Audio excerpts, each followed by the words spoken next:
नमो वजायाणम नमो लोये सवसावणम एसो पंच नमो यारो सव्वे पाव प्रेणासणो मंगलाणम च सव्वे सिम परमं हवै मंगलम परमं हवै मंगलम।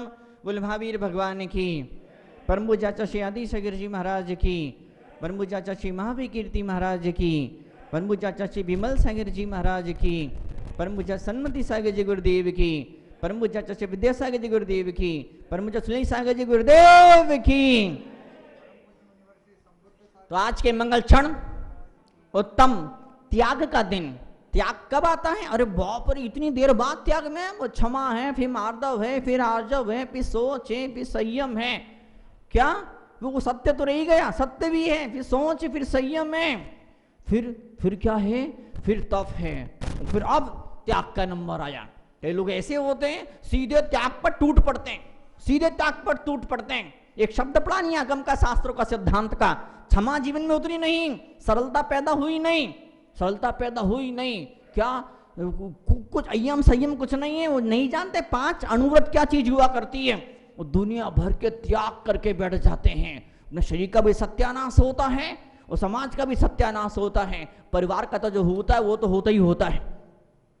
विवेक पूर्वक जो त्याग किया जाता है वो त्याग मोक्ष की राह में आगे बढ़ा दिया करता है। यहाँ पे आचार्य पूज्यपाद स्वामी लिखते हैं, आचार्य पूज्यपाद स्वामी लिखते हैं कि संयमी मुनि के लिए, संयमी के लिए, उसकी धर्म साधना आराधना में आगे बढ़े, इसके लिए जो कुछ ज्ञान आदि का दान किया जाता है, जो ज्ञान आदि का दान किया जाता है उसे त्याग कहते हैं।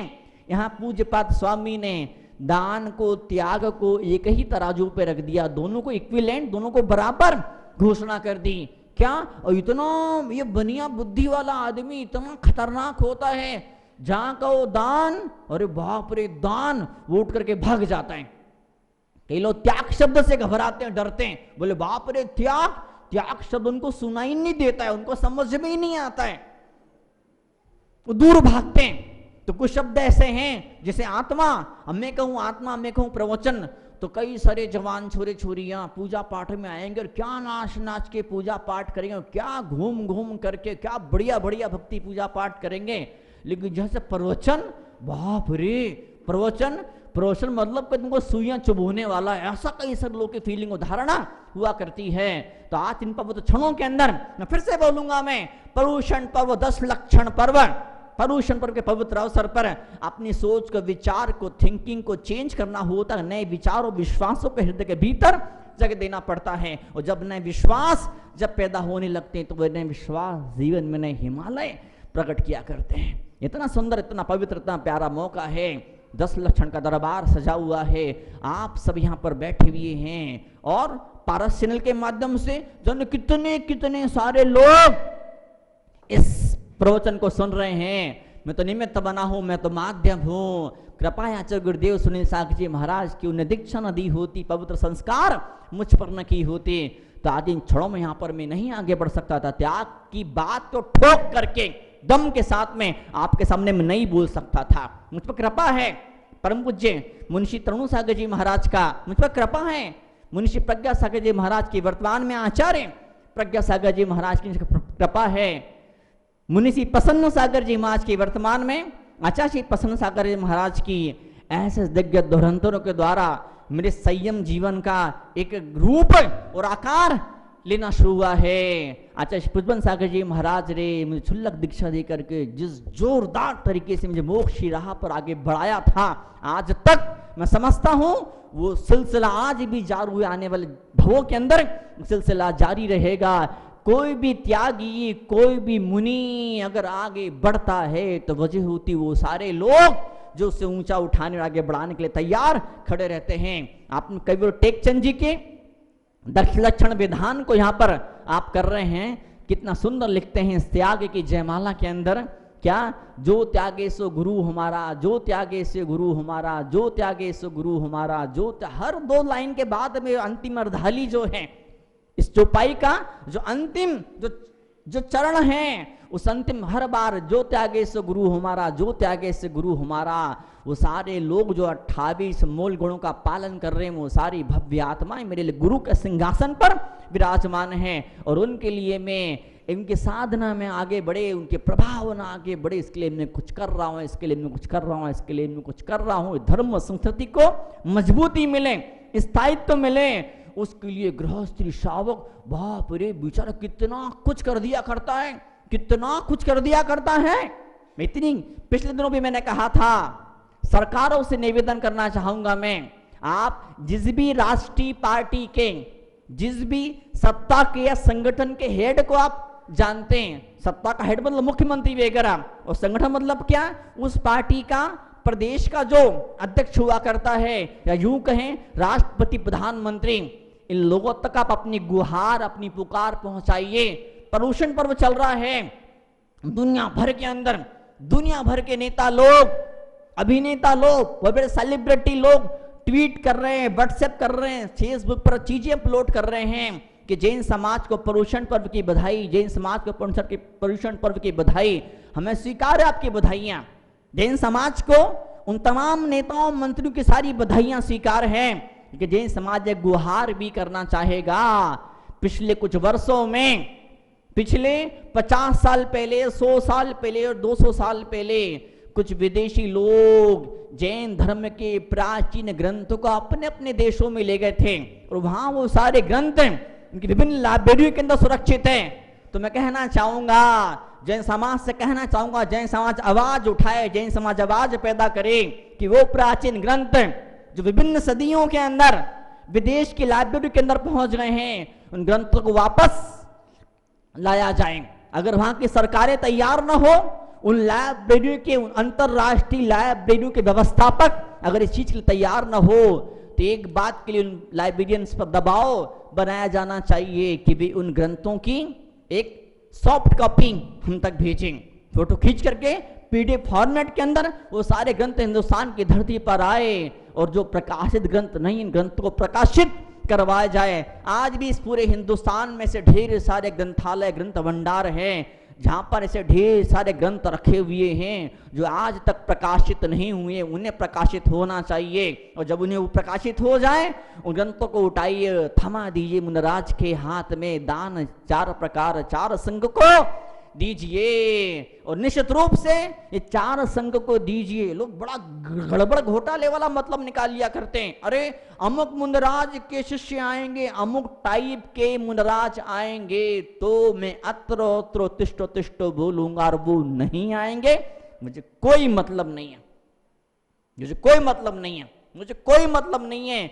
जो सोच जो पैदा होते चले जा रही, बड़ी खतरनाक, बड़ी विध्वंसक सोच है ये। कई लोग तो ऐसे भी होते हैं, अमुक मुनराज का मात्र तिष्ठो तिष्ठो नहीं बोलेंगे। बोले क्यों नहीं बोलोगे, क्या बात हो गई, कौन सी कमी पैदा हो गई?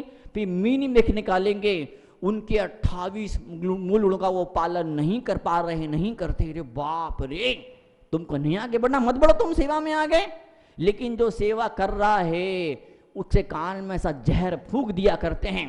कई सारी बार मेरी प्रवचन सभाओं में से कोई उठ करके चले जाता है, कोई बीच में उठ के चले जाता है, वो धर्मात्मा जीव बीच में उठ के भाग जाता है, तो मुझे ऐसा लगता है कि कभी कहीं किसी जन्म में मेरे द्वारा जाने अनजाने में ऐसा कोई कार्य हुआ होगा कि जिसकी वजह से कुछ लोग भागे होंगे। कुछ लोग चौका छोड़ के भाग जाते, कुछ लोग मैदान छोड़ के भाग, कुछ लोग ऐसे होते जो अंत समय तक डटे रहते हैं। उन्हीं लोगों की वजह से जो डटे रहते हैं, उन्हीं लोगों की वजह से धर्म की गाड़ी आगे बढ़ा करती है। अरे मैंने देखा ऐसे लोगों को, और क्या बढ़िया 22 फुट राइस है, क्या अट्टे कट्टे 6 फुट के, ऐसे 80 किलो के और 90 किलो के, ऐसा बिल्कुल फिट, बिल्कुल जिम में जाने वाले, लेकिन मालूम पड़ा कैंसर हो गया। वो सारी वो जो इतने वर्षों तो जो बादाम खाई थी, जो वर्जिश और कसरत करी थी, जो जिम के अंदर गए थे, घंटों घंटों बर्बाद किए थे, वो सारा समय सत्यानाश हो गया। भीतर से कैंसर, भीतर से कोई अंग बड़ा कमजोर होते चले जा रहा था और वहां नजर न गई। तो आज के मंगल क्षण है, मैं कहना चाहूंगा ये बाहर से शरीर कितना हट्टा कट्टा हो जाए, लेकिन भीतर के अंग अवयवों का हट्टा कट्टा मजबूत होना जरूरी होता है। ठीक उसी प्रकार से इन धर्म की सभाओं के अंदर सिर्फ एक चीज जो सीखने जैसी है। बाहर की ढेर सारी क्रियाएं हो जाती है, लेकिन धर्म को भीतर से मजबूती तब मिलती है जब लोग त्याग करना सीखते हैं, जब लोग दान करना सीखते हैं। किसी एक संस्था की बात तो मुझे नहीं मालूम, लेकिन कई सारी संस्थाओं के बारे में जानता हूं जो संस्थाएं विद्वान बनाने का काम किया करती हैं। विद्वान जिन संस्थाओं के अंदर निर्माण और तैयार हुआ करते हैं, ऐसी कुछ एक संस्थाएं ऐसी भी जिन संस्थाओं के अंदर कई सारे गरीब विद्यार्थी वहां पढ़ करके विभिन्न विभिन्न शास्त्रों का अध्ययन अध्यापन करके पंडित विद्वान बन जाते। कई विद्यार्थी ऐसे भी उनके अंदर होते हैं। मैं किसी एक संस्था की बात नहीं कर रहा हूं, मैं सारी संस्थाओं की बात कर रहा हूं। मैं एक दो संस्था हो सकता है अपवाद भी रूप में हो, कई सारी संस्थाओं में जो विद्यार्थी पढ़ते हैं उसमें कई विद्यार्थी ऐसे होते हैं जिनके घर में खाने की रोटी तक नहीं होती है। ऐसे विद्यार्थी जो क्या मालूम क्या आचरण, क्या चरित्र, क्या करेंगे जीवन में आगे करके, ऐसे विद्यार्थी को संस्थाएं अपने पास बुलाती हैं, उन्हें रोटी पानी की, पढ़ने लिखने की, स्कूली शिक्षा का उनके इंतजाम किया जाता है और साथ ही साथ धर्म के 2 अक्षर भी पढ़ाए जाते हैं। आज भी ऐसे ढेर सारे गुरु खुले जो बंद हो चुके हैं, बंद होने की कगार पर खड़े हुए हैं। कुछ धर्मात्मा दानी लोग ऐसे सौभाग्यशाली हैं जो मंदिरों के अंदर करोड़ों करोड़ रुपया खर्चा करते हैं। अच्छी बातें होना चाहिए, लेकिन समाज का ध्यान इस ओर भी होना चाहिए। जिन प्राचीन जमाने के जिन बड़ी बड़ी संस्थाओं में बड़े बड़े विद्वान पैदा हुए थे, वो संस्थाएं मरते चले जा रही है, और नई नई संस्थाएं खड़ी हो रही है। अच्छी बात है, नई संस्थाएं खड़ी होना चाहिए। नई संस्थाओं को जी भर के रुपया, पैसा, मान सम्मान, इज्जत सब कुछ मिलना चाहिए। उनके संचालकों की पीठ ठोकी जानी चाहिए, लेकिन ये भी ध्यान दिया जाना चाहिए कि अगर दादाजी तड़प तड़प के मर जाएंगे, दादी तड़प तड़प के मर जाएगी, तो पोते को तुम कितना ही बढ़िया भोजन करा दो, तुम्हारा सारा जो भोजन है, तुम्हारा सारा दान निष्फल व्यर्थ चली जाएगा। एक तरफ जहाँ धर्म की प्राचीन परंपराएं नष्ट भ्रष्ट होती चली जा रही है, तो वहीं दूसरी तरफ कई सारी नई नई ऐसी ऊट पटांग सिस्टम ये इंसान बनाते चले जा रहा है। एक जमाना वो भी था जब महाराज जब के मंदिर के अंदर आया करते थे, आसपास आया पूरी समाज इकट्ठी होती थी, महाराज हम तो आपके श्रीमुख से मंत्रों का पाठ सुनेंगे, आप अर्घ बोलिएगा हम स्वाहा करेंगे। अरे हम अर्घ बोलेंगे, हम तो गृहस्थी जीव हैं, हम तो पंचेंद्र की भोग विलास में लगे हुए जीव हैं, लेकिन महाराज श्री आप तो कितना सारा त्याग कर चुके, बताओ आप। अभी आगे आएगा, कल यही जिनवाणी के अंदर आएगा, परिग्रह 24 भेद त्याग करे मुनराज ची। अब संयम कहो या तप कहो या त्याग कहो या किंचन कहो, मैं तो इन चारे शब्दों को एक ही मानता हूं जहां दिल से छूटना शुरू होता है। गुजराती में कहावत है कि कुआं में होता बेड़ा में आए। अगर कुएं में पानी नहीं होगा तो बाल्टी में पानी कैसे आएगा, बाल्टी में पानी कैसे आएगा। जो धर्म के धर्मात्मा जीव है, चाहे वो त्यागी तपस्वी महाव्रती या अनुव्रती हैं या कि पंडित विद्वान हैं जो मां जिनवाणी की सेवा में लगे हैं, जो जिनेंद्र भगवान के पवित्र धर्म पर चलने की कोशिश और अभ्यास कर रहे हैं, ऐसे जीवों को वात्सल्य जी भर के आपको देना, जी भर के वात्सल्य देना, वात्सल्य दीजिए। अच्छी बात है, जरूरी है। सातय वेदनी के आश्रम में यही उमा स्वामी आचार्य इसी तत्ता सूत्र के भीतर लिखते हैं, वृत्तनुकंपा, भूत अनुकंपा और स्पेशली वृत्त अनुकंपा, व्रतियों पर आपकी अनुकंपा, आपकी दया होनी चाहिए, आपके मन में श्रद्धा और भक्ति की भावना पैदा होनी चाहिए। लेकिन जो जीव चतुर्गुण स्थान व्रती है, जिनके मन जो व्यवहार से चतुर्गुण स्थान व्रती, जिनके मन का देवगुरु शास्त्र के लिए श्रद्धा है, उनको ऊंचा उठाने के बड़े भारी प्रयास आपके द्वारा होने चाहिए। जीतो जैन इंटरनेशनल टेट क्या बोलते हैं, ट्रेड ऑर्गेनाइजेशन वर्षों पहले, कुछ सालों पहले श्वेतांबर के संत श्री क्या बोलते हैं नए पदम सागर सूर्य जी ने बड़ी गजब जबरदस्त शुरुआत करी। जे लोग इकट्ठे हों, जे लोग एक साथ आए और व्यापार बिजनेस के रिश्ते आगे बढ़े, जिन व्यवसायी को आगे बढ़ाया जाए। मैं तो एक बार और बोला था मैं आपको, आप जिस मंदिर में जाते हैं, जिस महावीर स्वामी के मंदिर में जाते हैं, पूजा पाठ अर्चना आराधना करते हैं, उस मंदिर से जुड़े जितने लोग होते हैं, उस मंदिर से जनालय से जुड़े हुए जितने लोग होते हैं, उन्हीं लोगों से अपने व्यापार के रिश्ते, अपने भाइये खरीदना बेचना है उनसे ही खरीदी बेचिए। और फिर अगर कोई ऐसी वस्तु आप चाहते हैं जो उनके पास में नहीं है, फिर आप कहीं और जाइएगा। मैं तो एक बार और बोला था मैं कि कुछ मंदिर ऐसे हैं जिन मंदिरों के माली, जैसे यहाँ के माली जी सब्जी वगैरह बेचे थे, तो उन्हीं से आप सब्जी लीजिए। जो आपके नमोकार उनके प्रति श्रद्धा वाला जीव है, चाहे वो व्रती हो चाहे वो अव्रती हो, वो तप कर रहा हो या तप नहीं भी कर रहा हो, वो त्याग कर रहा हो त्याग नहीं, पर श्रद्धा मात्र अगर उसके जीवन के भीतर है तो आप उसको तन से, मन से, धन से, हर तरह से सहयोग देना, उसकी प्रतिभा को, उसकी योग्यता को आगे बढ़ाने के लिए आप भरपूर जोरदार भरसक प्रयत्न पुरुषार्थ कीजिए।